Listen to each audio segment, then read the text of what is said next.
I almost threw it away without looking. Just a crumpled receipt wedged between a grocery list and a gum wrapper in the bottom of Logan's jacket pocket. But something made me smooth it out. Maybe habit, maybe intuition. And there it was, Tramonto. My heart skipped. That name used to mean something. It was our place. The soft lighting, the quiet clink of wine glasses, the way he'd squeeze my hand across the table and say, "Here's to us." That table knew our love story. Or at least, I thought it did. We hadn't been back in over a year. Life got busy, sure, but we never stopped loving that place. Or so I believed. The receipt said otherwise. A Thursday night, just 3 weeks ago. He'd told me he was working late, stuck with a client pitch he couldn't reschedule. I remember eating leftovers by myself that night, flipping channels, waiting for the sound of the garage door. And now this tiny slip of paper was whispering a different version of the evening, one with wine, maybe laughter, and someone who wasn't me. I didn't go into panic mode. Not right away. I just moved. Almost like muscle memory.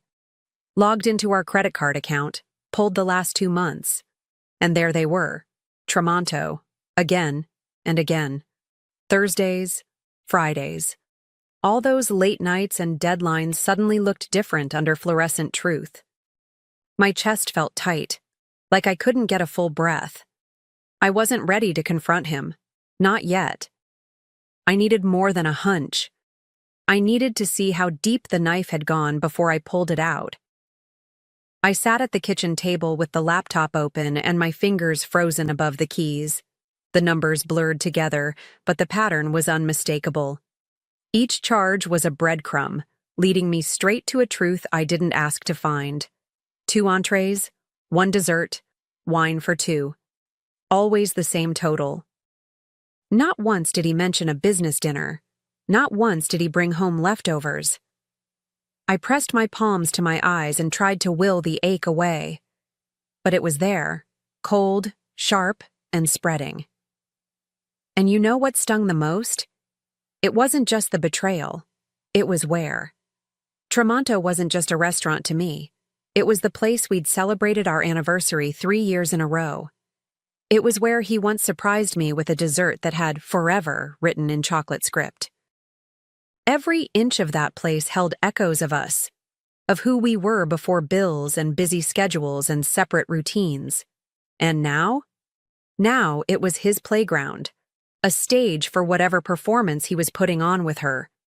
Still, I didn't say a word to him that night. I reheated the chicken from 2 days ago, poured a glass of wine I didn't want, and sat across from him as he scrolled through his phone, mumbling about work. He didn't look up. Didn't notice I hadn't touched my plate.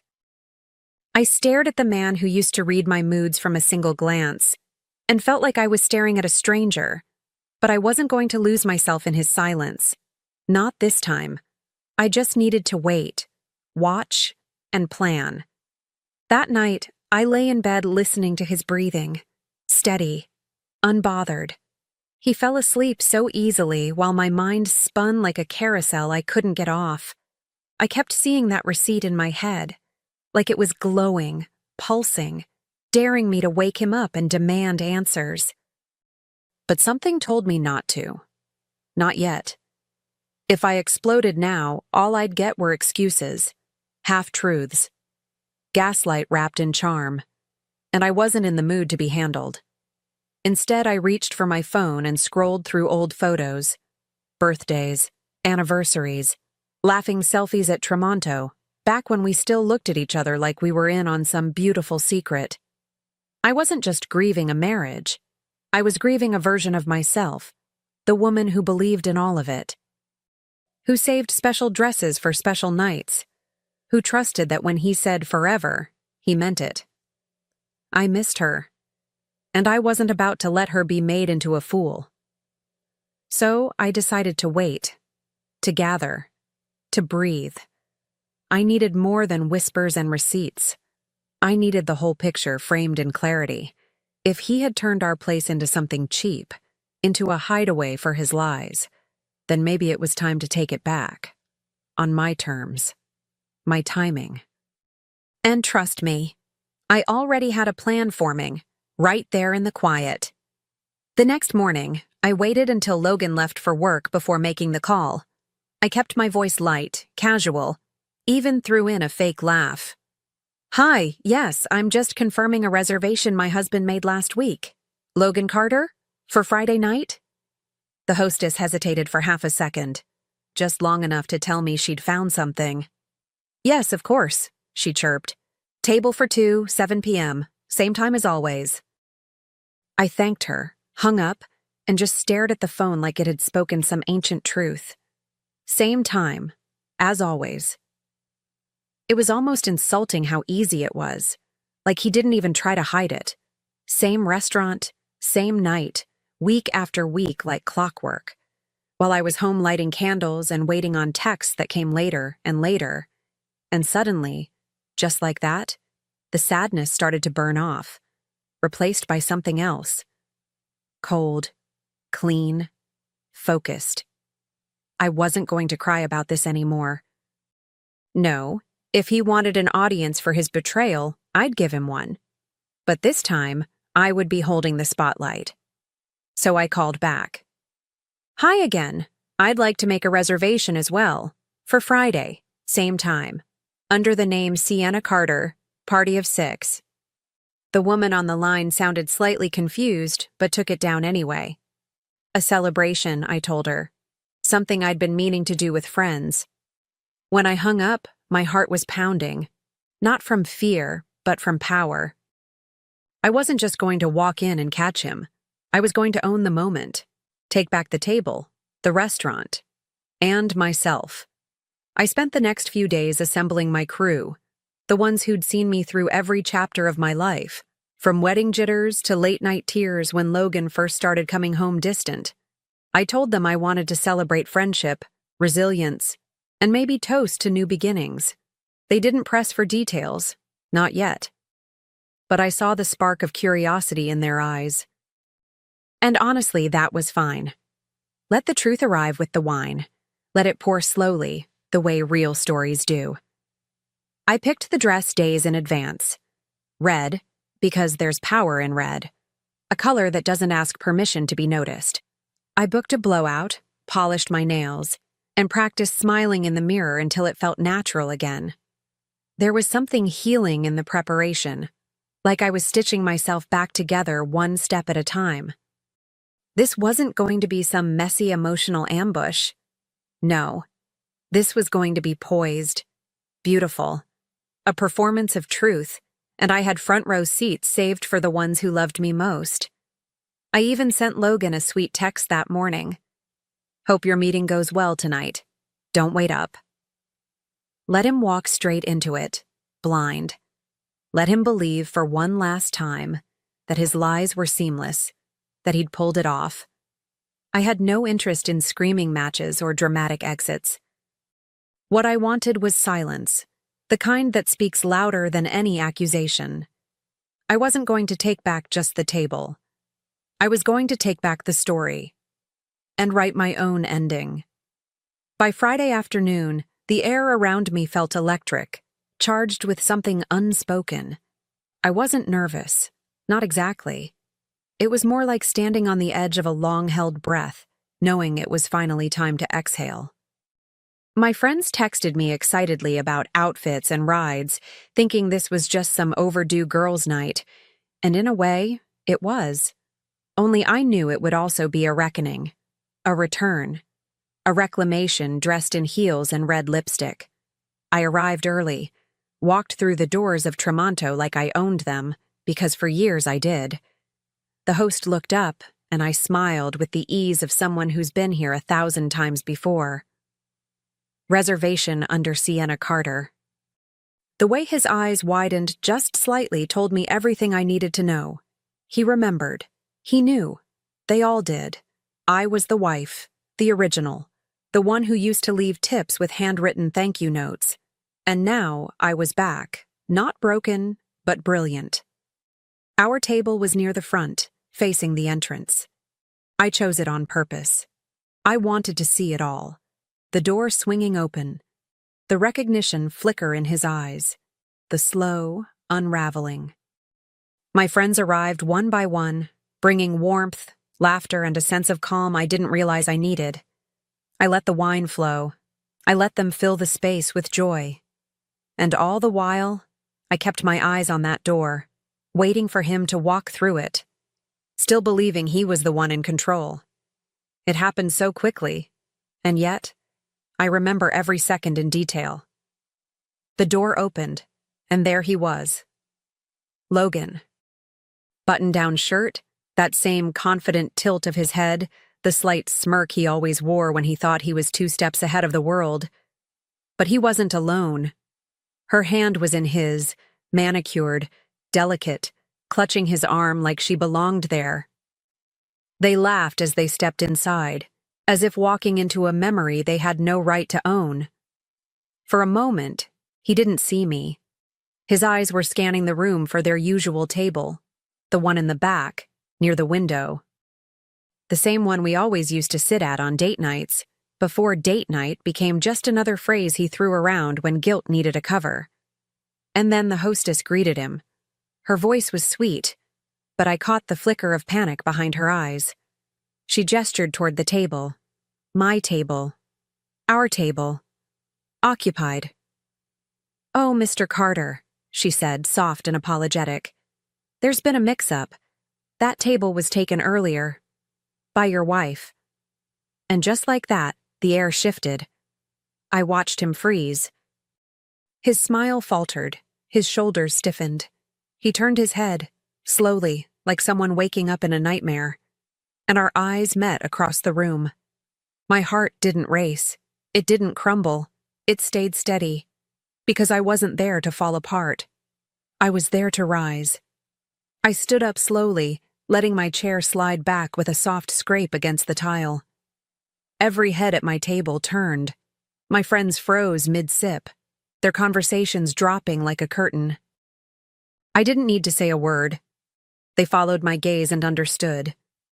The man walking toward the chaos he'd created, dragging a woman who had no idea what she'd just stepped into. I picked up my glass, smoothed the fabric of my dress, and took one slow breath. Then I began to walk. The room stretched in front of me like a stage, and I didn't rush. I wanted him to feel every second of it, every eye that would turn toward him, every whisper beginning to stir in the corners. He stood there stiffly, still clutching her hand like it could anchor him. But nothing could. Not tonight. She blinked at me, confused, uncertain. I almost felt sorry for her. Almost. But then I remembered how many nights she must have sat in my booth, sipping my wine, soaking in the lie he fed her. And when I reached them, I smiled. Not a cruel smile, not bitter, just knowing. I looked at him, and his face said everything his mouth couldn't. Guilt, panic, regret. I lifted my glass slightly like offering a toast. Not to him, to the end. "I see you're still ordering the usual," I said calmly, my voice steady and clear. "Funny. I used to think this place was sacred, but I guess to you, it was just convenient." She tried to speak first, the woman beside him, but her voice caught in her throat. Maybe she expected me to scream. Maybe she was bracing for some messy theatrical scene. But I wasn't there to give them drama. I was there to give them clarity. I looked at her. Really looked. Younger, sure. Pretty in that polished, curated way. But she didn't look confident. Not now. She looked like someone realizing they'd stepped into the middle of a story they didn't fully understand. The hostess stood off to the side, awkward and flustered, clutching the menu like a shield. I gave her a gentle nod and said, "It's all right. I have a table already." Then I turned back to him. "You know," I added, "when you said you were working late all those nights, I believed you. I really did. And all this time, you were just rehearsing lies under candlelight." I watched his throat move as he swallowed hard. He opened his mouth, but I held up a hand. No, don't. This isn't your moment. I pivoted, heels clicking against the tile, and walked back to my table, the one filled with laughter, with women who'd stood by me through decades of real life. They didn't clap. They didn't cheer. But when I sat back down, they lifted their glasses. So, I did the same. I turned toward the entrance, still holding my glass, and raised it. Not to him, not to her, but to the truth finally standing upright. And just like that, I was ready for the next course. I didn't rush. I let him stew in the silence, the kind that hums with heat, where every eye in the room is pretending not to stare. He was still standing there, slack-jawed, holding a woman who clearly wanted the floor to swallow her whole. I rose again, this time not to walk toward him, but to stand tall at my table. I lifted my glass, not shaking, not teary, just steady, clear, certain. To reclaiming what's mine, I said, my voice cutting through the room like a violin string. The words weren't loud. They didn't need to be. The truth has a volume of its own. This place meant something to me, I told him. It held pieces of our history.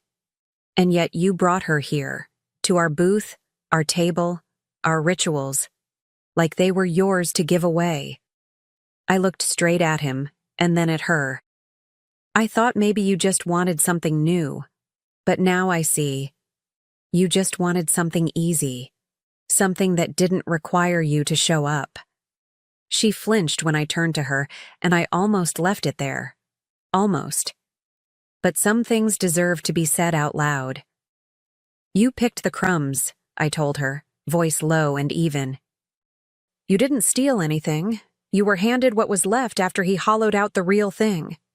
She blinked fast, trying to look unaffected. But I saw it, the shift, the doubt, that seed of realization planting itself, and I knew I had said enough. The rest didn't need to be shouted. The rest would echo on its own. I let the silence linger for just a moment longer, not out of cruelty, but because sometimes silence says more than 100 perfect words. I turned back to my friends who were still watching with a quiet fierceness I'll never forget.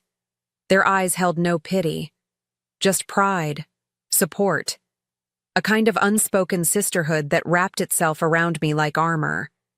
I walked back toward my seat, spine straight, glass still in hand, and let the air settle behind me like the closing of a book.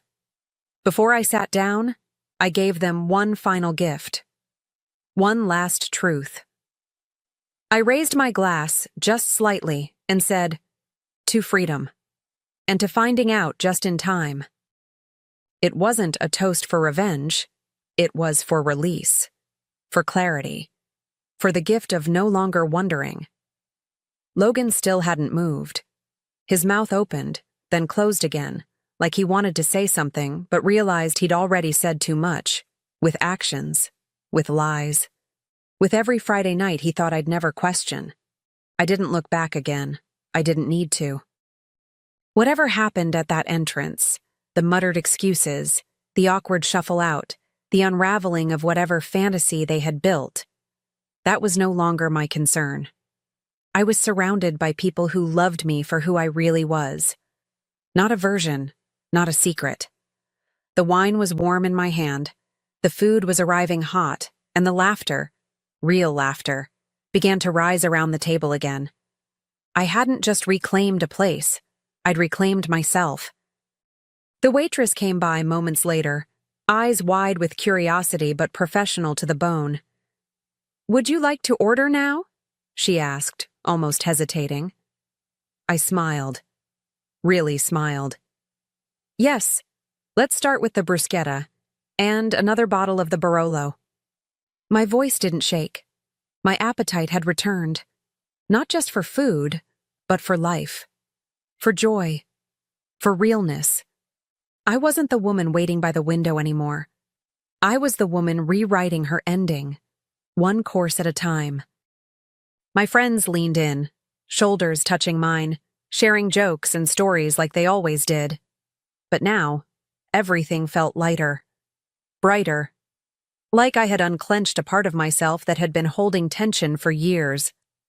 One of them squeezed my hand beneath the table, and that tiny gesture meant more than any grand speech. I didn't need validation from anyone else in the room. The people who mattered were already at my table, and somewhere behind me, I heard the door close. Faint, final. I didn't turn. I didn't flinch. Because the only thing worth watching now was what came next, and I was finally ready to see it clearly. By the following week, the moment had already taken on a life of its own. One of my friends had filmed part of it, discreetly, respectfully, and somehow it made its way through our circle like wildfire. I never asked her to share it, but I didn't stop her either. Wordless clips. Me standing, glass raised, him stunned silent. It wasn't a scandal. It was a reckoning, a quiet revolution wrapped in red silk. And in every comment, every message, I felt it. Women saying, "I've been there." I filed for divorce that Monday, calmly, efficiently. I handed over the receipts, the records, everything he thought I'd never find. There was no screaming, no begging, no bargaining, just paperwork and a signature. He didn't fight it. He barely even looked me in the eye. And I realized then, it was never about the other woman. It was about the fact that he thought I'd never stop waiting, that I'd stay, keep the house warm, the table set, while he fed his ego behind my back. But I was done with crumbs. I was done with waiting. A few days later, I received a handwritten card from Tremonto's owner. He remembered me. Of course he did. "The real Mrs. Carter," he wrote, with a wink in his words and a bottle of Barolo waiting for me whenever I returned. I smiled reading it. Because somewhere along the way, I stopped associating that place with pain. It had become something else entirely. A symbol of what I took back, with grace, with fire, and with witnesses. I went back to Tremonto a month later, not with hesitation, but with intention. Same dress, same red lipstick, different heart. This time I didn't need to reclaim anything. I simply walked in as someone whole. The host greeted me like an old friend, and I was seated at a new table. Not our old booth, not some symbol of what used to be, but somewhere fresh. A place untouched by memory, ready to be filled with something entirely mine. My friends met me there, laughing as they arrived, hugging me like I'd returned from a long journey. And in some ways I had. We ordered whatever we wanted. No second-guessing, no shrinking ourselves. We clinked glasses not in rebellion, but in joy. I watched them talk, listened to the rhythm of their voices, and felt gratitude rise in me like warmth after a storm. There was no lingering ache, no leftover anger, just the peace that comes from finally choosing yourself. Later that night, I checked my phone and saw his name on the screen. A missed call, a vague text. "Can we talk?" I didn't open it. I didn't need to. There was nothing left to say. Not because I hated him, but because I was no longer standing in the past, waiting for an apology that wouldn't change a thing.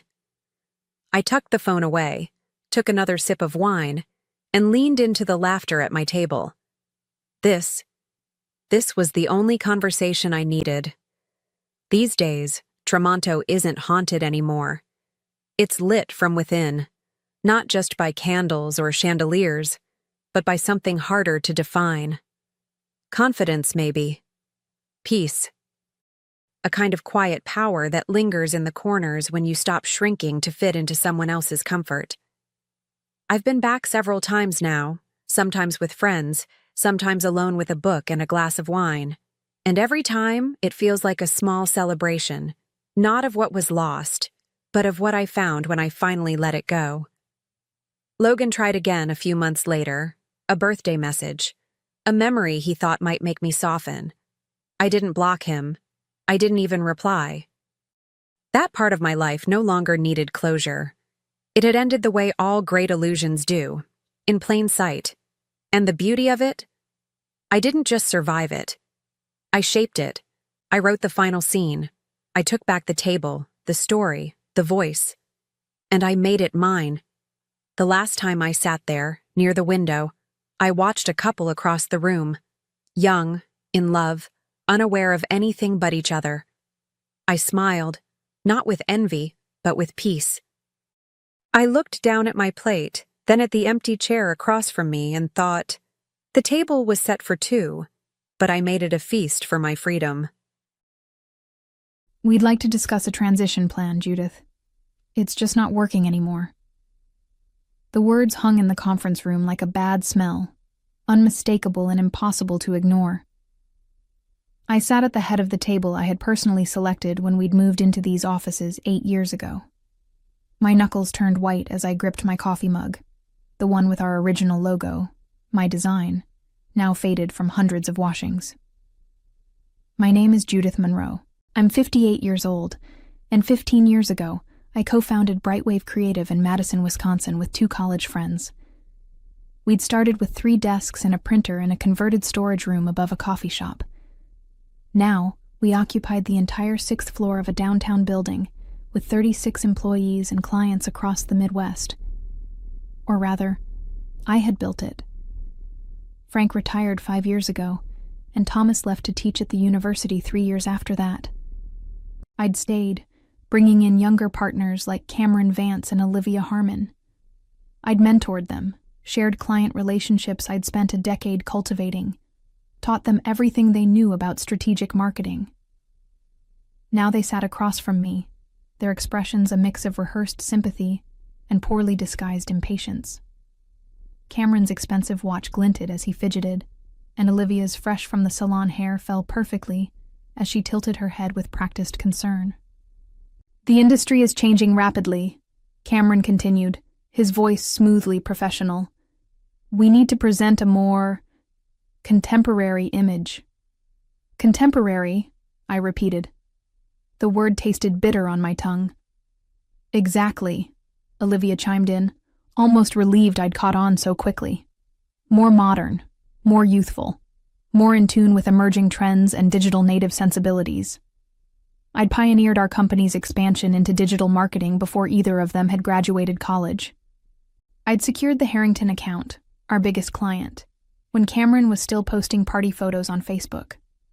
I'd developed the Legacy Forward campaign strategy that won us 3 industry awards last year. But I had committed the unforgivable sin in advertising. I had aged. The lines around my eyes had deepened. My hair, once chestnut brown, was now silver gray, stylishly cut, but undeniably gray. My hands, which had typed thousands of pitches, designed hundreds of campaigns, and shaken the hands of countless clients, showed every year of hard work. We're prepared to offer you a buyout package, Cameron said, sliding a folder across the table. We think it's quite generous, considering. I opened it without changing my expression. The amount they offered was barely a third of what my equity stake was actually worth. From the conference room windows, I could see the lake in the distance, where just last summer, we'd hosted a company sailing day. I remembered how everyone had applauded when I announced our best quarter ever. I closed the folder and saw something I wasn't meant to see, a glimpse of their new branding mock-up on Olivia's tablet. They'd already started redesigning the company image without me. I'll need time to review this, I said, rising from my chair with as much dignity as I could muster. Of course, Olivia replied, not quite meeting my eyes. Take the weekend. I nodded and walked out, feeling their relief at my back, relieved I hadn't made a scene, relieved I hadn't cried, relieved they were one step closer to erasing my existence from the company I had built. As I drove home that evening, memories flooded back of all I'd sacrificed for Brightwave. The vacations cut short, the weekends spent working, the dates I'd canceled. My marriage that had ended, partly because Gregory couldn't understand my dedication to growing the business. You're building something beautiful, he'd said during our last real conversation. But you've stopped building us. He'd been right. I'd chosen the company. and now the company was choosing not to have me. My house felt particularly empty that night. I poured myself a glass of Cabernet and stepped out onto my back porch, staring at the garden I never had enough time to properly tend. The irony wasn't lost on me. All the hours I'd given to Brightwave, and now I'd have nothing but time. I didn't sleep. Instead, I found myself in my home office at 3 a.m., pulling out files, reviewing contracts, and examining the legal documents I'd signed over the years. By dawn, I'd made several important discoveries. First, I still personally owned the trademark to Authentic Legacy, Forward Thinking, our most successful campaign slogan, which we'd begun using as our agency tagline. I'd registered it under my name 2 years ago when I'd first noticed Cameron and Olivia huddled together too often, speaking in whispers that stopped when I approached. Second, our 4 largest clients, Harrington Financial, Westfield Manufacturing, Crescent Healthcare, and Northern Outfitters, all had clauses in their contracts that required notification if the agency underwent significant management changes. These were relationships I'd built personally over many years. The contracts even named me specifically as their account lead. Third, I'd never signed a non-compete agreement. In our early days, we'd been too busy building the business to worry about such technicalities. And later, well, I suppose no one had imagined I'd ever leave. The sun was rising as I made coffee, my mind surprisingly clear. I remembered something my grandmother used to say. Sometimes the most powerful thing you can do is simply walk away with grace, and then build something better. I thought about fighting. I could hire lawyers, threaten litigation, make things messy in public. I could force them to pay me what my stake was truly worth. But that would be giving them more of my precious time and energy. And they'd already taken enough.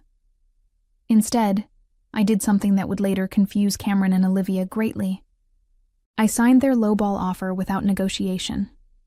I cleaned out my office over the weekend when no one was there. I sent a brief professional email to the staff announcing my departure, thanking them for their contributions. And on Monday morning, when Cameron and Olivia expected protests or tears, I handed over the signed paperwork, shook their hands, and said with perfect sincerity, "I truly wish you the best." The look of confusion on their faces was small, but it was my first victory. "You did what?" My sister Eleanor nearly shouted into the phone. "Judith, they completely undervalued your stake. You built that company." I held the phone away from my ear as I watered the hanging basket on my porch. 3 weeks had passed since I'd walked out of Brightwave for the last time, and already my garden was looking better. I'd slept more in those 3 weeks than I had in the previous 3 months. "I know exactly what I built, Ellie," I replied, keeping my voice even. "And I know exactly what it's worth." "Then why?" "Because fighting would have meant staying in their story," I explained. "I'm more interested in writing my own." After another 15 minutes of trying to convince my sister I hadn't lost my mind, I ended the call and checked my email. There was a message from Harold Westfield, CEO of Westfield Manufacturing and one of Brightwave's oldest clients. "Judith, I was surprised to hear about your departure. The young woman they've assigned to our account seems knowledgeable, but I'd prefer to discuss our upcoming rebrand with someone who understands our company history. Are you consulting independently now?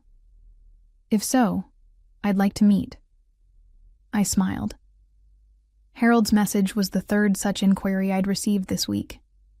I hadn't reached out to any of them. I didn't need to. Word travels fast in Madison's business community.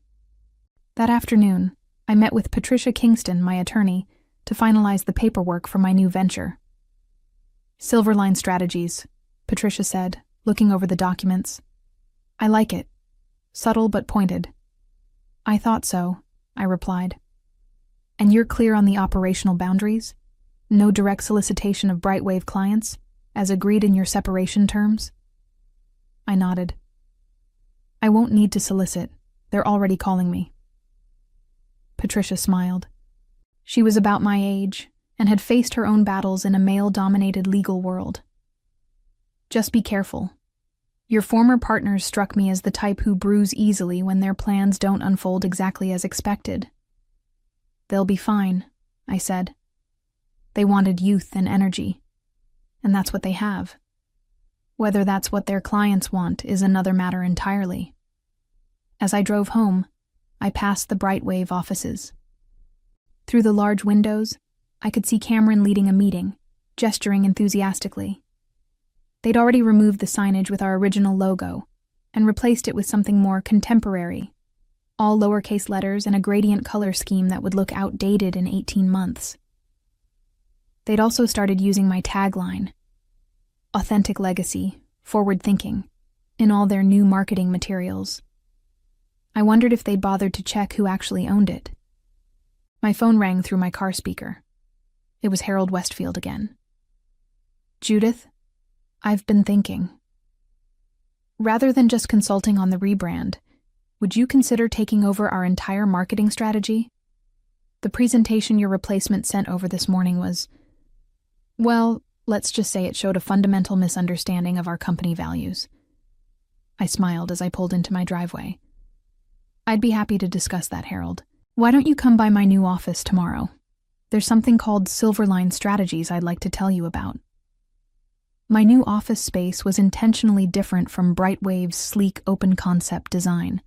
I'd leased a converted Victorian house on Madison's east side, with hardwood floors, large windows, and a wraparound porch where clients could sit with coffee and discuss their marketing needs in comfortable wicker chairs.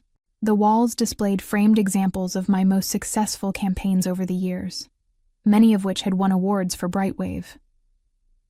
Within 6 weeks, I'd hired 4 staff members, 2 experienced designers who had previously freelanced for me, a brilliant content strategist who'd been overlooked for promotion at a larger agency, and an office manager who kept everything running smoothly. We were small but efficient, focusing exclusively on high-value clients who appreciated strategic thinking over flashy trends.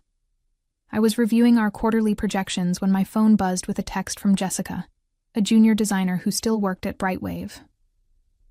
We occasionally met for coffee, as I'd mentored her since she first joined the company as an intern. Did you know they're using your tagline for the Belmont Hotel's pitch?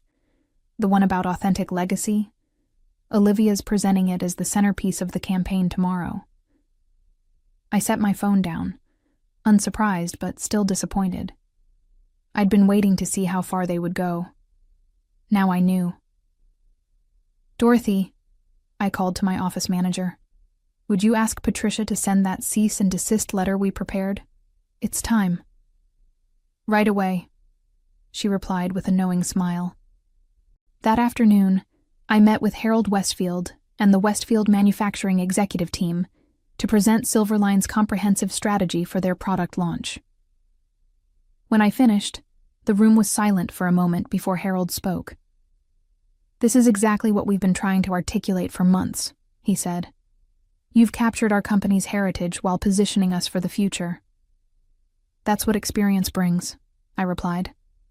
Understanding that innovation doesn't mean abandoning what made you successful in the first place. As we were wrapping up, Harold looked somewhat uncomfortable.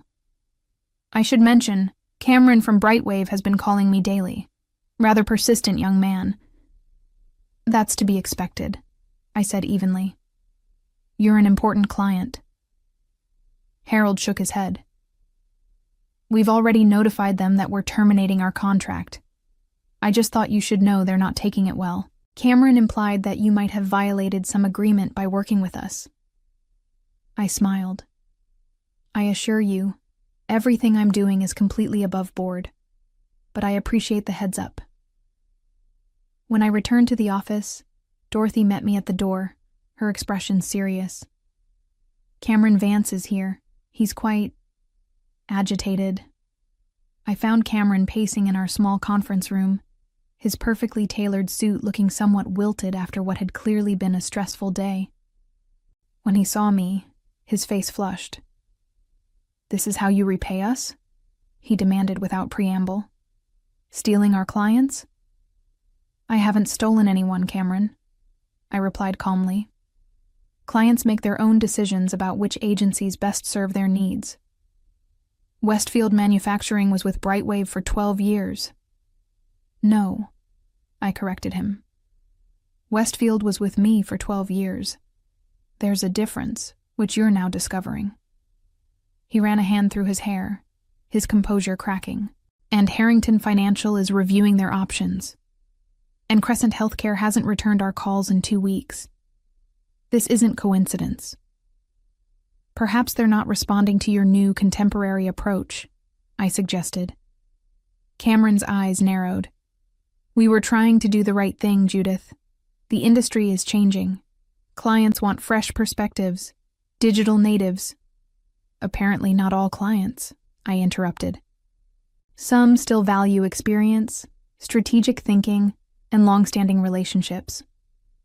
I gestured to the chair across from me. Now, was there something specific you wanted to discuss? I have a rather full afternoon.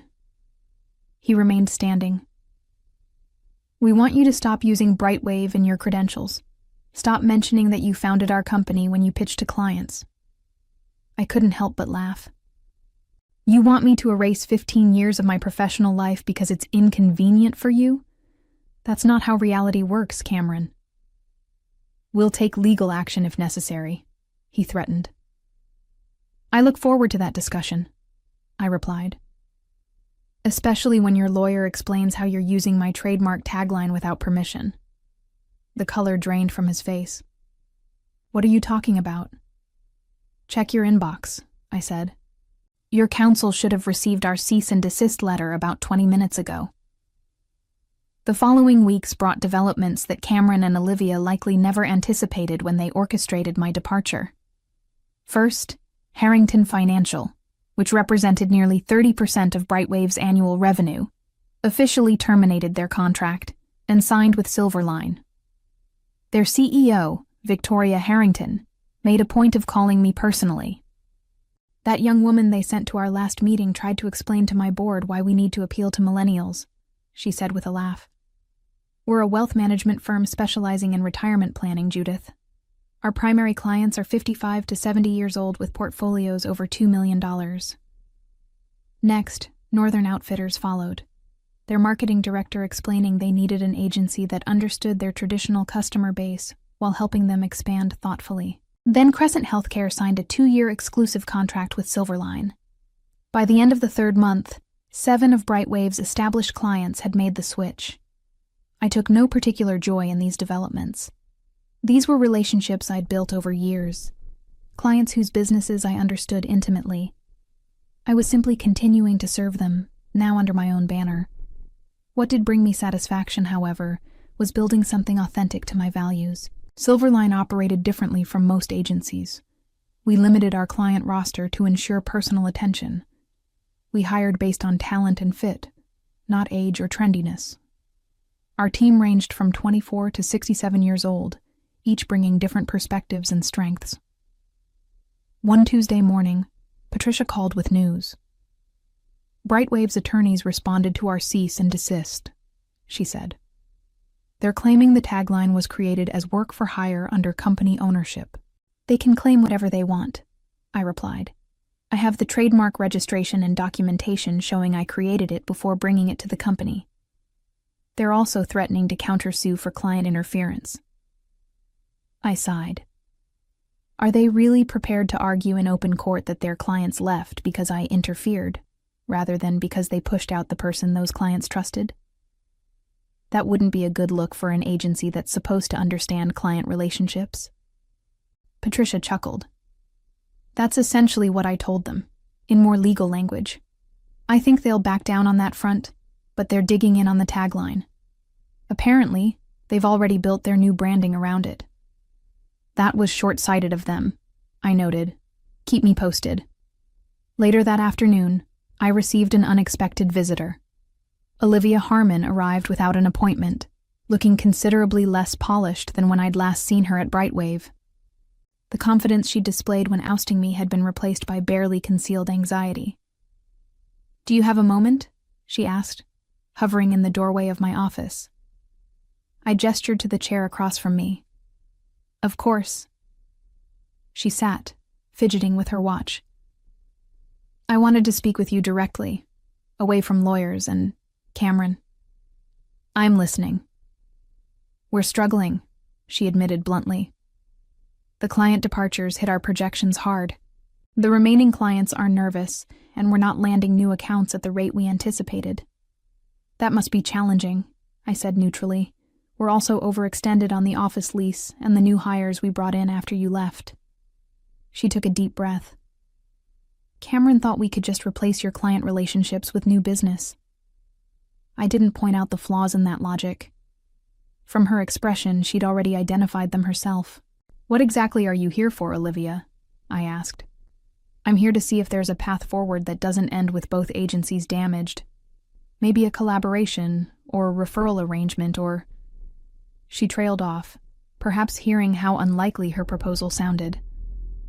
I'm not interested in rescuing Brightwave, I said calmly.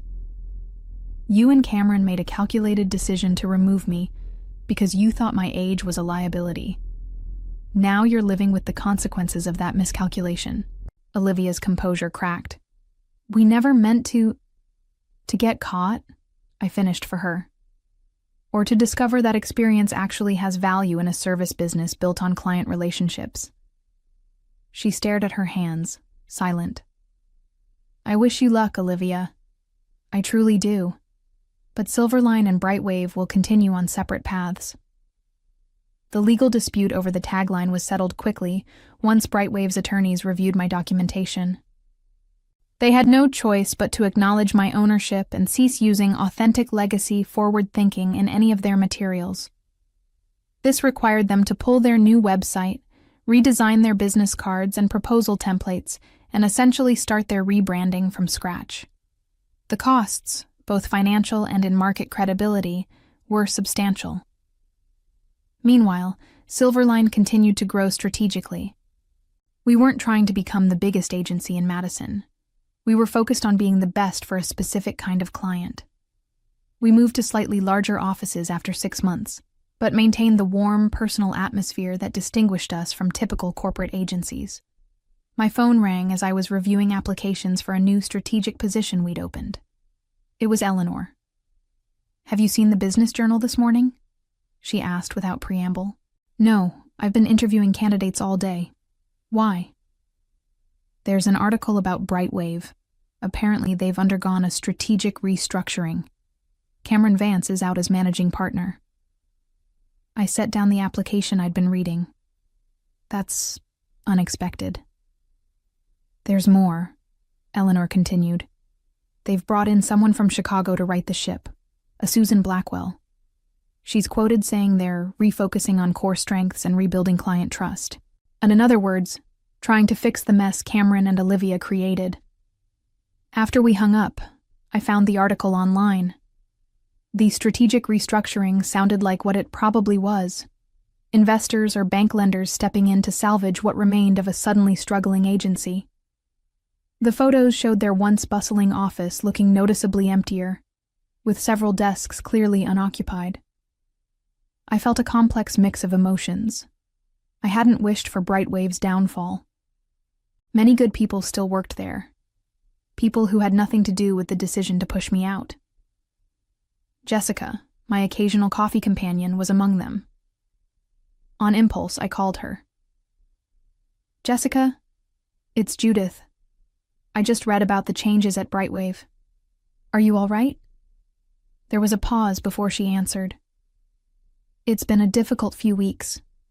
Cameron cleared out his office last Friday. They've let go about a quarter of the staff. I'm sorry to hear that, I said, and meant it. Were you affected? Not yet, she replied. But morale is terrible. Everyone's updating their resumes. I thought for a moment. Jessica, we're looking for a junior art director at Silverline. Someone with fresh perspective and digital skills, but who also appreciates strategic thinking. Would you be interested in interviewing? Her surprise was evident. After everything that happened, you'd still consider hiring me? What happened with Cameron and Olivia wasn't your doing, I said, and I've always believed in your talent. 2 weeks later, Jessica joined Silverline, bringing with her the youthful perspective that complemented our experienced team perfectly. She was the bridge between generations that both agencies had needed all along. The irony wasn't lost on me. Cameron and Olivia had pushed me out in pursuit of youth, driving away the established clients who valued experience. Meanwhile, I'd built an agency that embraced both experience and fresh thinking, attracting both the clients they'd lost and the emerging talents they'd hoped to court. In a moment of reflection, I realized something important. My success wasn't about revenge. It was about authenticity.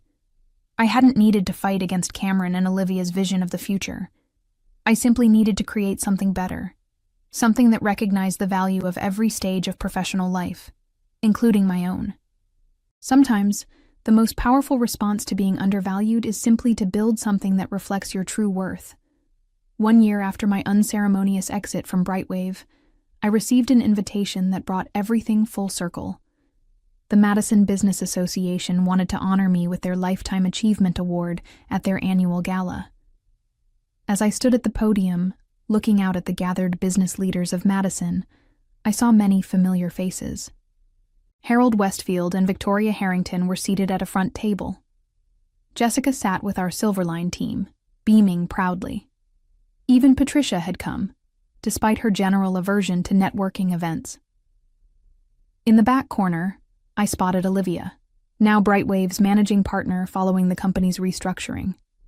Our eyes met briefly, and I gave her a small nod, which she returned after a moment's hesitation. When I was asked to leave the company I founded at age 58, I began. I was told that the industry needed a more contemporary image. My wrinkles and gray hair apparently didn't fit the vision my younger partners had for the future. A murmur ran through the audience. I could have fought. I could have sued. I could have made things messy in public. I continued. Instead, I chose to channel my energy into building something new, something that embraced the value of experience while still welcoming fresh perspectives. I gestured to our Silverline table, where our diverse team sat together. In just 1 year, Silverline Strategies has become one of the fastest-growing agencies in the region, with a client waitlist that now extends to 9 months. We've won multiple industry awards, expanded to 15 employees, and most importantly, we've proven that effective marketing isn't about the age of the marketers. It's about understanding the needs of the clients and their customers. I paused, making eye contact with Olivia again. I want to thank my former partners for giving me the push I needed to build something truly authentic to my values. Sometimes the best opportunities come disguised as disappointments. The applause was thunderous as I accepted the award, a beautiful crystal sculpture that now sits in Silverline's reception area, a reminder that sometimes the most effective revenge is simply outshining those who underestimated you. 2 years after founding Silverline, I received a call from Susan Blackwell, the consultant who had been brought in to salvage Brightwave after its strategic restructuring. "I'm not sure if you're aware," she began, "but I've been authorized to explore potential merger opportunities for Brightwave. The investors feel the company might be stronger as part of another agency." I wasn't entirely surprised.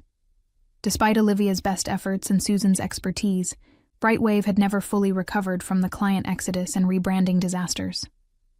"And you're calling me because?" I asked, though I suspected I knew the answer. "Silverline would be an ideal partner," Susan replied. "You understand the market, you've worked with many of our remaining clients in the past, and your agency has the stable financial footing that Brightwave currently lacks." The irony was almost too perfect.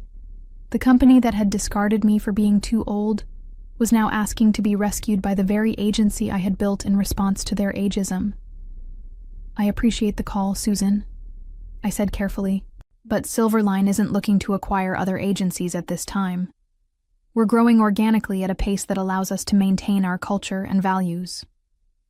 "I understand," she said, sounding disappointed but not surprised. "If you change your mind." "I'll let you know," I assured her, though we both knew I wouldn't. After we hung up, I sat in my office, looking out at the garden we'd planted behind our Victorian house office. The late afternoon sunlight filtered through the trees, casting dappled shadows on our patio, where two team members were discussing ideas for a client presentation. I felt no satisfaction in Brightwave's struggles. What I felt was gratitude for the journey that had led me here, to a place where I could build something true to myself, surrounded by people who valued what I brought to the table, wrinkles and all. When I left Brightwave, I hadn't set out for revenge. I had simply refused to accept the narrative that my age made me less valuable. In doing so, I had written a new story, not just for myself, but for everyone who had ever been told they were past their prime when their best work was still ahead of them.